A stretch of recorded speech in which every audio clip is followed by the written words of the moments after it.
कैसे हो दोस्तों। हम सुन रहे हैं एक ऐसे लड़के की कहानी जिसका बचपन गरीबी और तंगहाली में बीता, लेकिन अब वक्त बदल चुका है और वो लड़का आज एक पीएसयू में साइंटिफिक ऑफिसर की पोस्ट पर है। उसका नाम है संजय वर्मा। संजय वर्मा की कहानी का ये दूसरा भाग है। संजय की कहानी संजय के शब्दों में जीवन के अलग अलग वृतांतों के रूप में हम सुन रहे हैं। शुरू करते हैं आगे की कहानी। मैं हूं आपका होस्ट और दोस्त प्रदीप और आप देख रहे हैं तलाश जिंदगी।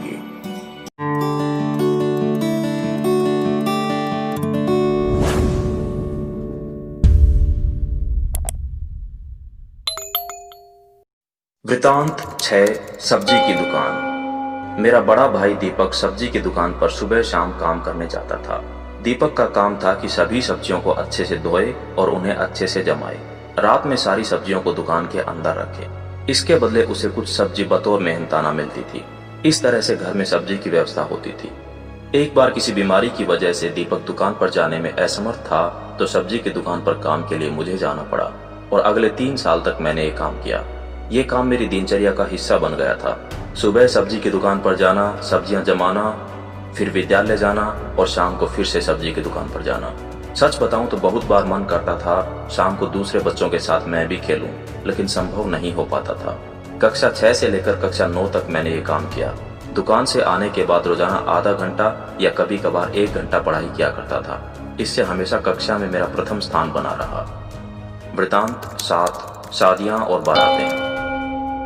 सब्जी की दुकान पर सुबह और शाम काम करके घर के लिए अगले 2 दिन की सब्जी की व्यवस्था कर सब्जी की दुकान से छुट्टी लेकर बारात में लाइट उठाने जाते थे। पहली बार ये काम मैंने अपने भाई के साथ किया। टेंट हाउस वाला एडवांस में हमें शादी की तारीख बता देता था। आसपास के गाँव में उसी के यहाँ से शादी के लिए बारात के साथ चलने वाली फैंसी लाइटें जाया करती थी। इसके बदले हमें 20 रुपए एक शादी के मिलते थे। कई बार लड़के वाला खाना खिला देता था, कई बार चोरी चुप के खाना खाते थे। पकड़े जाने पर मार भी पड़ती थी। कई बार भूखे पेट भी लौटना पड़ा। बहुत बार बाराती बुरा सलूक भी करते थे। बाराती शराब पीकर एक दूसरे से जुड़ी हुई लाइट्स के तारों पे गिर जाते। तारों के खींचने पर हमें भी लाइट्स के साथ गिरना पड़ता था। पैसे लुटाते वक्त अगर कोई चुनौती महसूस करता है तो लाइट्स उठाने वाला, क्योंकि गिरने पर अगर कुछ भी लाइट्स का नुकसान हुआ तो उसका पैसा लाइट्स उठाने वाला भुगतता था। वृतांत 8। गन्ने के जूस का ठेला। समय बीतता गया। मेरी 7वीं कक्षा की पढ़ाई पूरी हो चुकी थी।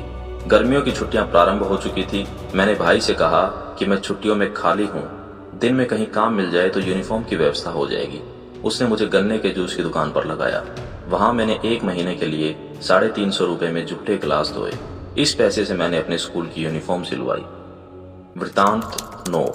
दिल्ली दिल वालों की। मेरी 8वीं की परीक्षा होने के कुछ समय पहले मेरा बड़ा भाई दीपक किसी के माध्यम से दिल्ली के तिलक नगर इलाके में पहुंचा।